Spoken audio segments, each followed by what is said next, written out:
Shalom everyone, welcome back to another program, Tzor Lamikra with Yoel Halevi from Hebrew in Israel. Hope people are enjoying the previous recordings that I put up. This week we are in Parashat Beha'alotekhah, not Naso, Beha'alotekhah. And again, I want us to point out certain things in the parasha, not going over the entire thing.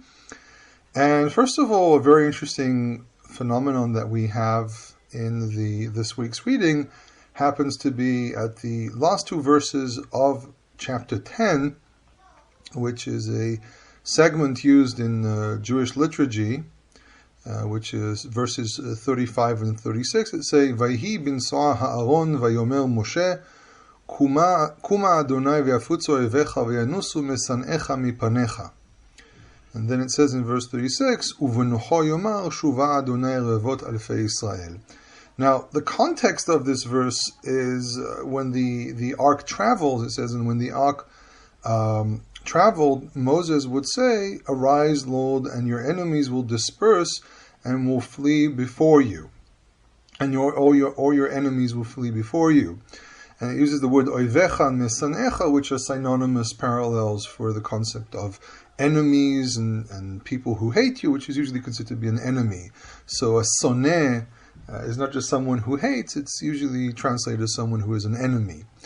But besides that, we have a piece of liturgy here which is also used when a Torah scroll is taken out from the ark in the synagogue. And historically speaking, it used to be that the Torah scroll had to travel a distance. Today, most Torah scrolls sit inside a closet or an ark, as some will call it, inside the synagogue itself. But for example, in the Second Temple period, and really mostly in the post-Temple period, in the Mishnah period, 2nd, 3rd, 4th, 5th centuries, especially in the land of Israel, the scrolls were not kept inside the synagogue itself. The scrolls were kept in an extra room on the side where someone could just go in and pick up a scroll and read it to themselves. And synagogues were really mostly study halls. The idea of prayer in a synagogue is I can't say it's a late development, but it's not the original function. Especially, for example, there was an inscription discovered in Jerusalem as the inscription of Todos, which seems to be some kind of an abbreviation of Theodosius. And Todos was a man who donated money to a synagogue, and what he did there is he wrote what the synagogue was for, and it's very clear that it's there for studying and congregation and meeting, and he doesn't mention anything about prayer. But in any case, you have to go to a separate room. Today, the Torah is in the same room to begin with. So the last verse 36, is not really used in Jewish liturgy, but it really says, and when it rested, venucho, referring to the ark, he would say, Shuva Adonai, return the Lord, or bring back, Lord, the tens of thousands and the thousands of Israel. Now, this also has a military idea behind it. There's a military concept here that when the Israelites used to go out to war, they would also take the ark. So the ark, when they would go out to war, they would carry the ark on their shoulders. The priests will carry the ark on the shoulders. And because that's really what we see when they enter the land. When they're in the desert, it's very clear the Levites are involved in carrying the vestments of the temple. But the ark, it seems to be, was something the priests would do, especially the moment they crossed the Jordan River in times of Joshua. But what we also find here is that this might have been a battle cry that they would yell out when they would go out to war, and when they returned they would say that God has blessed them, that no one perished in the war. So it raises the question: did they always say this when the ark returned, or did they say this only when they knew no one died, when it was a flawless victory? The other thing about this verse is that it has what's called the reverse nuns. If you actually pick up a Hebrew Bible or look into a Torah scroll, you would see something which looks like a nun or an actual nun, but they're called reverse nuns. Usually a nun is written where the opening is to the left. Here they're written when the opening is to the right. So this is why they're called reverse nuns. But when you go further back in manuscripts, those nun start taking other shapes, where the top side at one point, instead of both top and bottom turning to the left, suddenly the bottom part turns to the right, and the top part turns into to the left. It doesn't really look like a nun; it starts looking like something else. And when you really go back to even pre-Masoretic texts, you find not the texts themselves, but you find a lot of places where there's a reference to this practice. And actually, it says in the Sifri, which is an oral Torah commentary on the biblical text. It's actually one of the earlier stages, and it's before the discussions over what rabbis say. It's really rabbis' discussions over what the Torah is actually saying.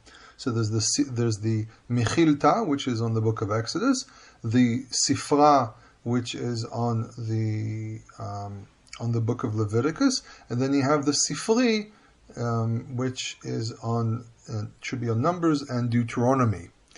And there's been scientific publications of these books and so on, and some of them I think have actually been translated. There are two versions of the Mechilta as well. There's the Rabbi Ishmael and Rabbi Shimon Bar Yochai, each one of them from different discussions. And really, originally in oral law, they would have direct discussions on the verses themselves. The Talmud is really a much later development, where they had started having discussions over the discussions of the discussions. But in any case, it says here that Vahi ben So'aron, at the beginning of this of verse 35, Nakud alav milemala umilemata. It's dotted, and when they say nakud, it comes from the word nekuda, which means to dot, but really what it means is marked. It is marked above and below, basically in the beginning and the end. So they don't really use the term nun, they just say marked. Now, I'm actually looking at a book written by a man called Sol Lieberman, and Sol Lieberman was he dealt with Judaics, and you've read a book called Greek and Hellenism in Jewish Palestine, because he's really referring to the point where the land of Israel, by the year 135 to the Common Era, was changed into Palestina. Palestine is an incorrect term.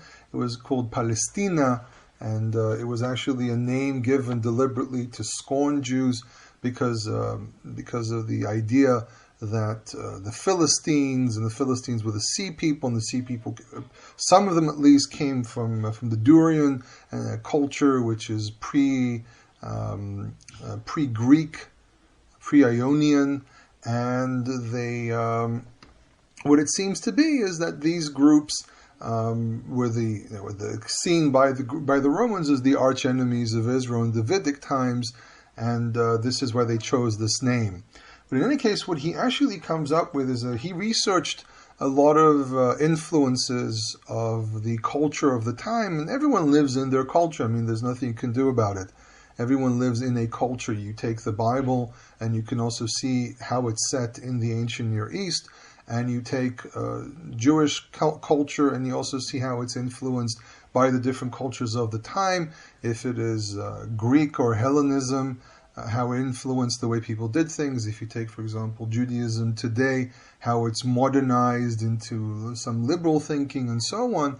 And even people, for example, who are pure Bible followers, people who will not follow anything besides what the Bible says, still come with their baggage of the culture they come from, whatever they may be, from Europe, Africa, Asia, Australia, United States, South America, and so on.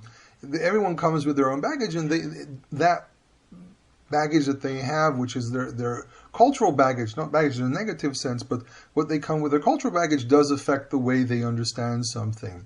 So it's very clear that we can never detach completely from the environment we live in, even if we try to isolate ourselves, like, for example, what certain groups do. You still are very well aware of what's going on around you, so it's very difficult to avoid any of it.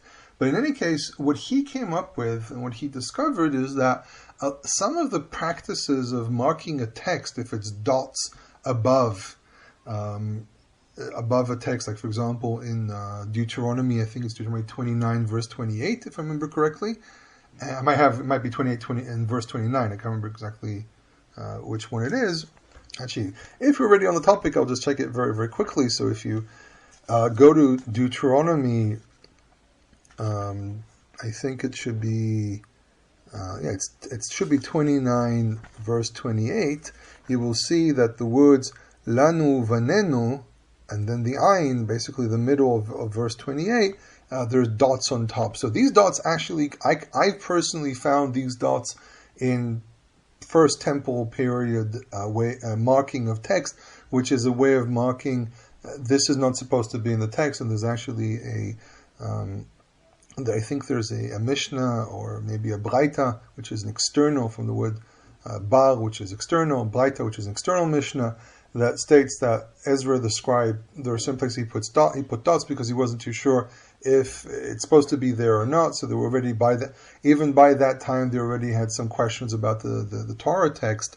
But what we do find is that, for example, in the Misha Stela, you'll see dots like that as well. It's basically a way of marking a text saying, oh, this is not supposed to be read. So we have that already at a much earlier stage. But then the reverse nuns, according to what Dr. Lieberman came up with, is actually a Hellenistic practice that when you have a text, maybe a song or a story or something, and there's by mistake there's a mixture of clauses where clause is misplaced, it's not in its right place, then what they would do is put a marking that almost looks like an eye. It was really, this is why the text says dotted as well, because it really was a marking almost like an eye. You do a line with a dot on top. And really, when they said nakud, they did refer to the dot on top, but they meant the whole thing. That's why I said marking and not dotting, because dotting is something completely different, which is what I mentioned earlier. And they would put that in so the person knows, oh, this is out of its place. Now, was this the same way they treated it in the Torah text as we have it in Numbers 10? I don't think so, because it really is in place, because we're talking about the tribes getting up and traveling, and it is talking about the ark and so on. So the question is, why did very early scribes, 2nd century, maybe even the Dead Sea Scrolls, I haven't really looked at all the Dead Sea Scrolls, but we might find these markings as well. Is it possible that what they intended was that really these verses are supposed to go somewhere, and we're not 100% sure if this is their place, and then they decide to put it there because it's in context, it does relate to the whole thing, but it's not clear if that's really the place. And it seems to be that some even treated this section as if it's a separate book. If I'm not mistaken, there's a statement by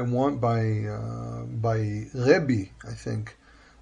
Rebbe, who is it should be in the same place in the Sifrei, that Rebbe said that this is actually a separate book, that this is like a separate section by itself, and this is why it has to be marked as out of place. It's not really out of place. It's not really part of the book of Numbers. It's some extra part in the Torah that really stands by itself. So this is a very, very intriguing thing. It is not very common to find reverse nuns, as they're called. The only other time it happens, if I remember correctly, is in the book of Samuel, I think. And that's the only other place as far as I remember. Actually, no, sorry. Happens in the book of Samuel, and I think it happens at least happens a few more times in the book of Psalms. There's a very, very long psalm that has a whole bunch of reverse nuns there, which is also, I think there it's the most peculiar case, because it really, the verses flow with one another, and for some reason it's there. But in any case, that's about the reverse nunim that sometimes people ask about. The last thing I want to talk about here is the 70 elders, 72 elders, and then 2 of them were removed.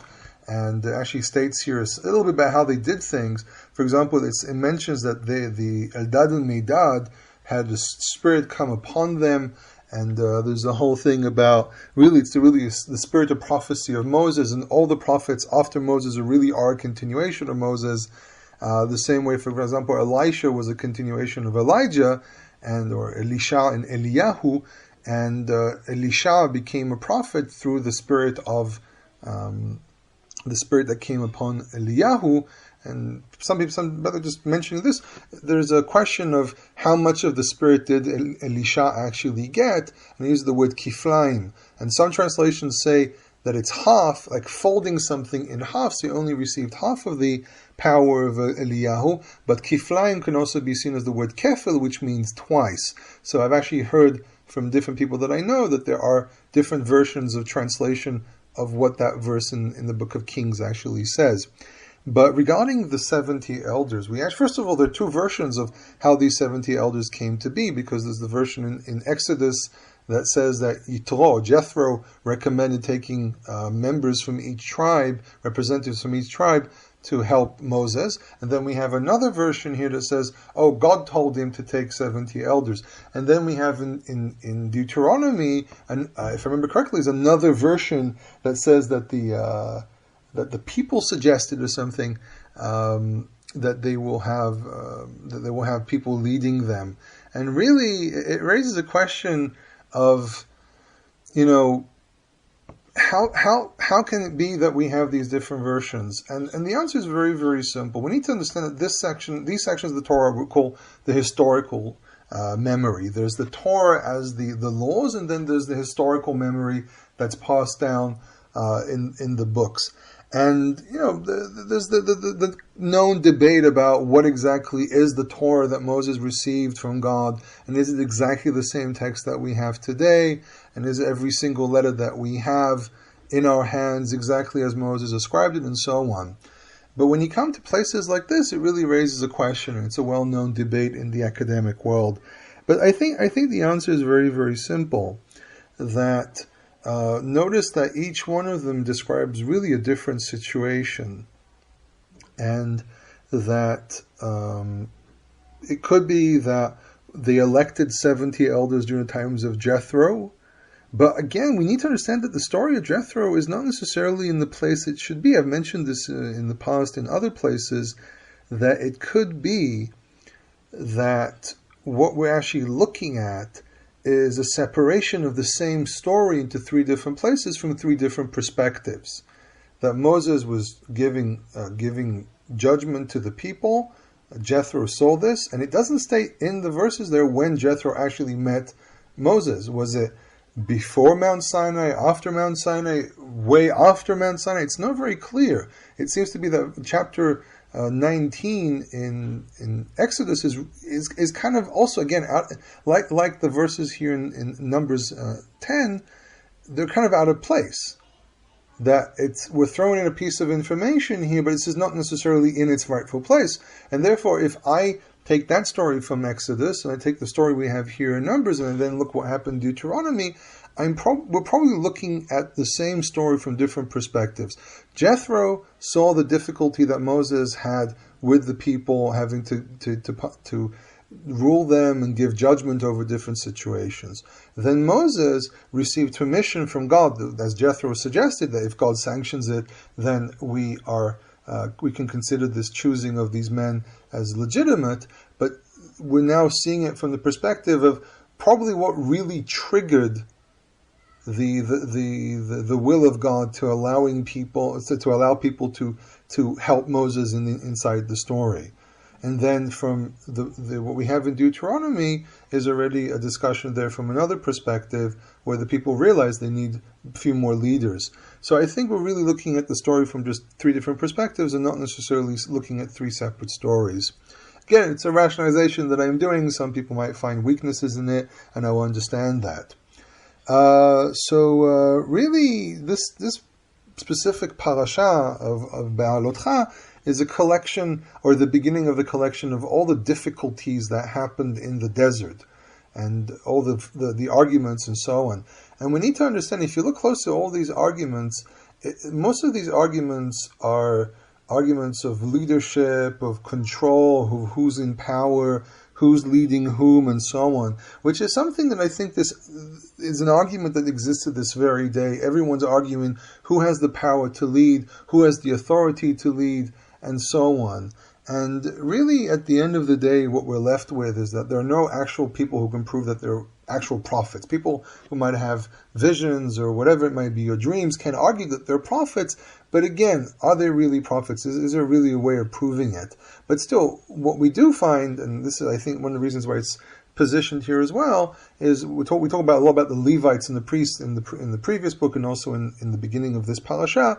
And I think that one of the things that still stands is the fact that the Torah gives authority to Levites and priests and elected people who can be seen as judges. So going into the argument of who has the right to lead, I think that the one thing we can know for sure is that the Torah says that Kohanim, Leviim, and Shofet asher b'yamim hahem, the judge or the ruler which is in those days.